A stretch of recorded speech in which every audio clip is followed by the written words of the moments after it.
Good afternoon and welcome to this session on financial wellness. My name is Alex Kambikadzitu. I am the General Manager of Edge Wealth Management. We are an independent financial advisory firm and we specialize in providing our clients with superior products from an independent perspective because we have an entire view of the entire market. As we delve into the topic of financial wellness, we will be discussing financial planning as a process, which is what actually ensures your financial wellness. And we will be talking on 6 to 7 different bullet points that we will go through with you gradually. For you to get a clear indication of what we are going to be discussing today, let me start by giving you a story about 100 people aged 25 today and what their future will look like at retirement. These 100 people, 40 years later, at the age of 65 in retirement, 49 of them will be dependent on friends and charity. 29, unfortunately, will be dead. 12 will be broke. 5 will still be working. 4 will be financially independent, and only one of them will be rich. What exactly is financial planning? It is a process. It is a continuous process of successfully meeting your financial needs of life through the proper management of finances. It is your roadmap to financial health and wellness and sustainable wealth creation. A lot of the time when people ask me what I do for a living, I say to them, I'm in the business of creating and protecting wealth by minimizing risk and maximizing return. So the process of financial planning is fairly simple. One, you need to have a meeting with a financial advisor like myself where we discuss and go in depth into your financial status at the moment. Once we have defined that, then we also need to categorize your goals, define, qualify, and quantify those goals, put a timeline to it.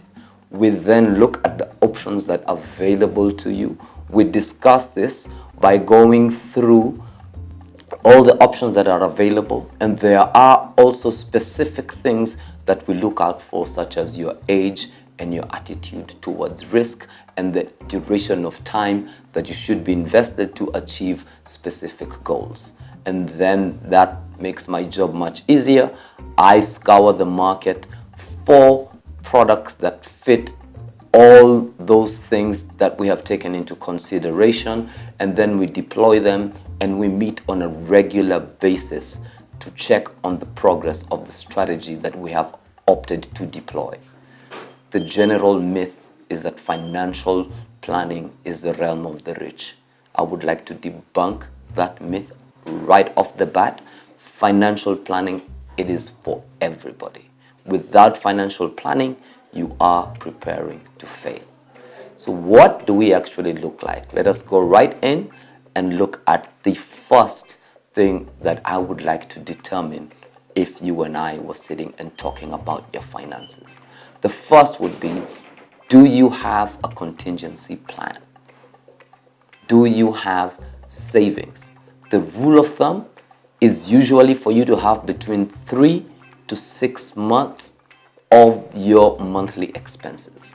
That means documenting all your monthly expenses, from your rent to how much you spend on food, entertainment, fuel. Once you have the grand total of how much you require per month, you need to multiply that by 3 to 6 months and make sure that it is in a place that at least beats inflation.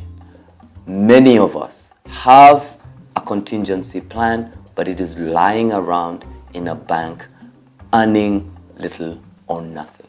We recommend that you look out for any one of various money market funds that have high yields and beat inflation and will ensure that the value of your money remains constant over time. There is no point of having a contingency plan if it is not invested in an environment that at the very minimum beats inflation.